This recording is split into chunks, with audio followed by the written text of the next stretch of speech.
సచివాలయంలో మంత్రివర్గ సమావేశం ముగిసింది. ఇప్పుడు ఆ వివరాలను మంత్రి సారయ్య మీడియాకు వివరిస్తున్నారు. ప్రత్యక్ష ప్రసారం ద్వారా చూద్దాం.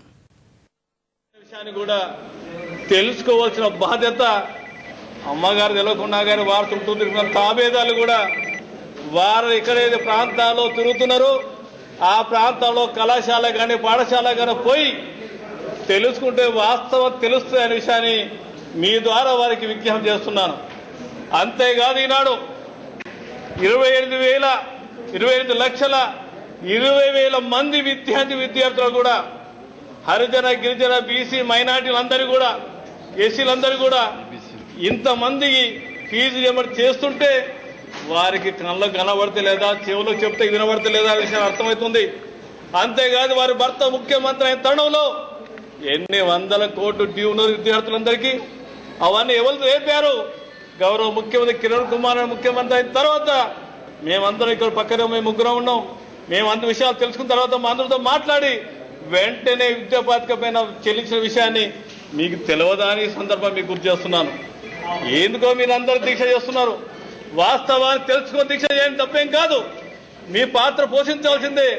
ఎప్పుడు ప్రభుత్వం ఎప్పుడైనా వైఫల్యం చిన్నప్పుడు మీరు మాకు కనువిప్పు చేసే విధంగా ఉండాలి కానీ మార్గదర్శనం ఉండాలి కానీ లేనిపోని విధంగా నిజంగా ఎవరైతే బీదవారికి ఎవరైతే చదువుకోవాలని ఆతృత ఉన్న విద్యార్థులందరూ కూడా అండగా నిలవాల్సి మీరు పోయి ఈనాడు ఒక పెట్టుబడిదారులు కోట్ల చుట్టూ తిరిగే వాళ్ళని మేనేజ్మెంట్ను కొమ్ముగా స్థితి దిగదాలంటే అర్థం అవుతుంది. అందుకే మీ దీక్ష నిన్న కానీ ఈ రోజు కానీ ఏ విద్యాసంఘ నాయకులు వచ్చారా? ఏ విద్యార్థులుగా సంఘీభావం తెలియజేశారా? ఎక్కడ మారుమూల ప్రాంతం నుంచి వదుకొని ఏ యూనివర్సిటీ విద్యార్థులైనా మీకు మద్దతు పలకించాలి కదా. చూడండి సరిచేసి మేముగా చెప్పేది మీడియా మిత్రులు ప్రింట్ సర్వే చేయండి, ఎంక్వైరీ చేయండి. ఇలాంటి సందర్భంలో గౌరవ ముఖ్యమంత్రి కిరణ్ కుమార్ చేస్తున్న సంక్షేమ పథకాలు ప్రజల్లో విశ్వాసం పొందుతున్న తరుణంలో నిన్న జరిగిన విషయాలు కూడా అన్ని గ్రామ పంచాయతీలో కాంగ్రెస్ పార్టీకి అండగా నిలుస్తున్న ప్రజలందరినీ కూడా తప్పుదారి పట్టించాలి ఏదో ప్రయత్నం చేస్తే ప్రజలందరికీ అవగాహన చేసుకోవడం జరిగింది. ఈ ప్రభుత్వం దానిని మా పిల్లలందరూ కూడా జీవిత కాలం కూడా ఒక కాళ్ళ మీద నిలబడే శక్తిని కల్పించింది ప్రభుత్వం. కిరణ్ కుమార్ రెడ్డి కేంద్రంలో సోనియా గాంధీ ప్రభుత్వం వారి సూచన సలహా మేరకు కిరణ్ కుమార్ రెడ్డి గారు నిర్మిస్తున్న విషయాన్ని కూడా ఈ రాష్ట్ర ప్రజలకు తెలుస్తుందని కూడా తెలుస్తున్నాను. మీరుగా చెప్పాల్సింది ప్రజలు చెప్పాలి, మా అందరికీ మీరుగా చెప్పాల్సింది విద్యాసంఘ నాయకులు మాతో తీసుకురావాలి. మీరుగా చెప్పాల్సింది ఎన్నో బీసీ సంఘాలు ఉన్నాయి, సంక్షేమ సంఘాలు ఉన్నాయి, బీసీలకు పోరాటం చేస్తున్నా ఆ సంఘ ప్రతినిధులందరూ మా దిక్కు కానీ ముఖ్యమంత్రి కానీ ప్రభుత్వం చెప్తే నిజంగా నమ్ముతలేదు. ఏ విద్యాసంఘ నాయకులు చెప్పారండి? ఏ బీసీ సంఘాల నాయకులు మీ దగ్గర తిరిగారండి? ఒక పేరు చెప్పండి దయచేసి. మేము మాట్లాడుతూ ఉండేది. మీకు దమ్ము ధైర్యం ఉంటే రేపు రాండి, ఎక్కడ వేదిక రావండి, మేము డిస్కస్ చేస్తాం, మేము రెడీగా ఉన్నాం.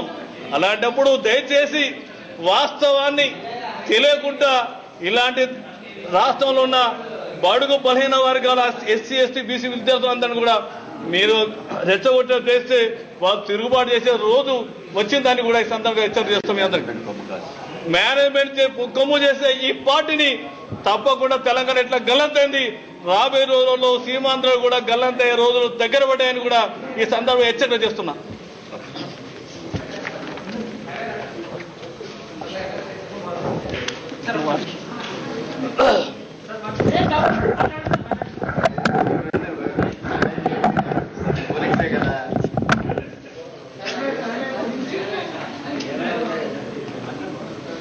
రాష్ట్రంలో కానీ దేశంలో కానీ కాంగ్రెస్ ప్రభుత్వాలు చేస్తున్న సంక్షేమ అభివృద్ధి కార్యక్రమాల్ని ప్రజలు ఆహ్వానిస్తున్నారు, వాటిని వినియోగించుకుంటున్నారు, ప్రజలు వాటిని ఆమోదం తెలుపుతున్నారు. ప్రభుత్వాలకి ప్రజల తాలూకా మద్దతు దొరుకుతుంది. కేవలం పాదయాత్ర ద్వారా, దీక్షల ద్వారా ఈ రోజున ప్రజల్ని మభ్యపెట్టాలనేటటువంటి ప్రయత్నాలు ఏ రాజకీయ పార్టీ చేసినా కూడా తగినటువంటి బుద్ధి చెప్పేదానికి ప్రజలు సిద్ధంగా ఉన్నారనే విషయాన్ని ఈ సందర్భంగా తెలియజేస్తూ, మరి పాదయాత్రలు ఈ యొక్క దీక్షలు కానీ రకరకాల పేర్లతో టైం బాండ్ కూడా అన్ని రకాలైనటువంటి సౌకర్యాలు ఏర్పాటు చేసుకుని ఈ రోజున ఏ రకమైనటువంటి అవకాశాలు లేక ప్రజల మధ్యకు వెళ్ళలేక ఈ యొక్క యాత్రల పేరుతోనూ దీక్షల పేరుతోనూ ఈ రోజున ఆ కార్యక్రమాలు చేపట్టి ప్రభుత్వాన్ని విమర్శించాలని, ప్రభుత్వాన్ని ఏదో ప్రజల్ని తప్పుదో పట్టించాలనేటువంటి ప్రయత్నాలు. వాళ్ళు ముఖ్యంగా చూసినట్లయితే కనుక చరిత్రాత్మకమైన నిర్ణయాలు దళితుల కోసం కానీ గిరిజనుల కోసం కానీ, ముఖ్యంగా గిరిజనుల కోసం ఇది ఉప ప్రణాళికలు తీసుకురావడం అనేటువంటి ఒక గొప్ప కార్యక్రమం. అలాగే ఆ ఉప ప్రణాళికల ద్వారా అనేకమైన సంక్షేమ కార్యక్రమాలు.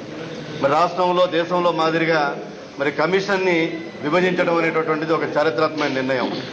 ఇవాళ దేశంలో ఏదైతే షెడ్యూల్ క్యాస్ట్ షెడ్యూల్ ట్రైబ్ కమిషన్ని విభజన చేసి వేరువేరు చేసి వారి యొక్క సంక్షేమం కోసం కానీ వారి హక్కుల్ని కాపాడడానికి కానీ వారికి రక్షణ ఇచ్చేటటువంటి ఒక కార్యక్రమం చేశారో, రాష్ట్రంలో కూడా అటువంటి ఒక ప్రత్యేకమైనటువంటి కమిషన్ని ఏర్పాటు చేయడం అనేది మరి ఎన్నో సంవత్సరాలుగా ఈరోజు రాష్ట్ర ప్రభుత్వం కేవలం గిరిజన సంక్షేమ శాఖ కేవలం మన సోషల్ వెల్ఫేర్ డిపార్ట్మెంట్లో మాత్రమే ఉండేది. అని ఈ రోజున వీరికి ప్రత్యేకమైనటువంటి ప్రతిపత్తి ఇవ్వాలి. ఆ ప్రతిపత్తి ద్వారా ఈ వర్గాల తాలూకు అభ్యున్నతిని చేపట్టాలి, సంక్షేమ కార్యక్రమాలు చేపట్టాలి, అభివృద్ధి చేపట్టాలి, వారికి కూడా ఒక ప్రత్యేకమైనటువంటి శాఖను ఏర్పాటు చేయాలని చెప్పేసి మరి సాంఘిక సంక్షేమ శాఖ నుండి గిరిజన సంక్షేమ శాఖని ఒక స్వయం ప్రతిపత్తి కలిగినటువంటి శాఖగా డిపార్ట్మెంట్ ఆఫ్ ట్రైబల్ వెల్ఫేర్ అని చెప్పేసి ఈ రోజున రాష్ట్ర ప్రభుత్వం ఒక చారిత్రాత్మక నిర్ణయం తీసుకోవడం, ఇది ఆంధ్రప్రదేశ్ రాష్ట్రంలో ఉన్నటువంటి యావత్ గిరిజనులందరికీ కూడా ఒక చారిత్రాత్మక దినం, ఒక సంతోషకరమైన దినం. వారికి మాకు మేముగా ఈ రోజున మరి కార్యక్రమాలు చేసుకునే దానికి ఇది ఒక మంచి అవకాశం అని చెప్పి అటువంటి నిర్ణయం తీసుకున్నటువంటి ముఖ్యమంత్రి గారికి నేను ప్రత్యేకమైనటువంటి ధన్యవాదాలు తెలియజేస్తూ, మరి ఇన్ని సంక్షేమ కార్యక్రమాలు చేపడుతున్న కాంగ్రెస్ ప్రభుత్వానికి తప్పకుండా ప్రజల తాలూకా మద్దతు ఉంది.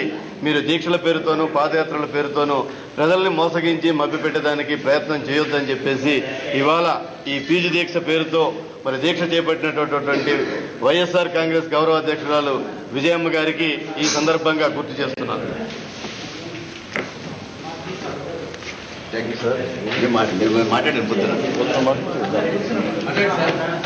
మరొకసారి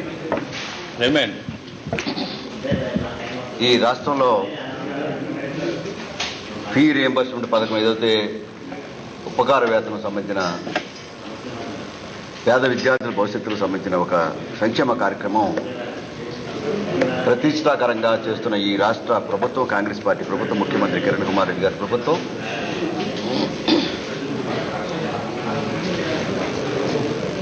మరి గత నెల 30వ తారీఖు లోపల పూర్తి స్థాయి విద్యార్థికి సంబంధించిన ఉపకార వేతనం కానీ, ఆ విద్యార్థికి సంబంధించిన కళాశాల విద్యార్థికి సంబంధించిన ఫీ రియంబర్స్మెంట్ యొక్క కార్యక్రమం కానీ పూర్తి స్థాయిలో 2012-13 సంబంధించిన బకాయిలు పూర్తిగా చెల్లించినప్పటికి కూడా ఈరోజు ప్రత్యేకంగా విజయమ్మ గారి దీక్ష ఒక ఫార్స్గా మేము భావిస్తూ ఉన్నాం. ఒక రాజకీయ కోణంలో నిన్న నుంచి మేము కూడా వారు చేస్తున్న దీక్షను చూసినట్టయితే నిన్న కొన్ని కార్పొరేట్ కళాశాలలు, ఈనాడు మరొక 22 కార్పొరేట్ కళాశాల యొక్క యజమాన్యాలు తొత్తుగా యజమానుల యొక్క కొమ్ము కాసే విధంగా యజమానుల కోసమే ఈ యొక్క పోరు దీక్షగా చేస్తున్న కార్యక్రమాన్ని విద్యార్థి సంఘాలు కానీ, ఏదైతే బడుగు బలహీన వర్గాల యొక్క విద్యార్థి సంఘాలు కానీ, ఈనాడు రాజకీయ పార్టీలుగా ఉండే అనేక అనుబంధ సంఘాలు కానీ,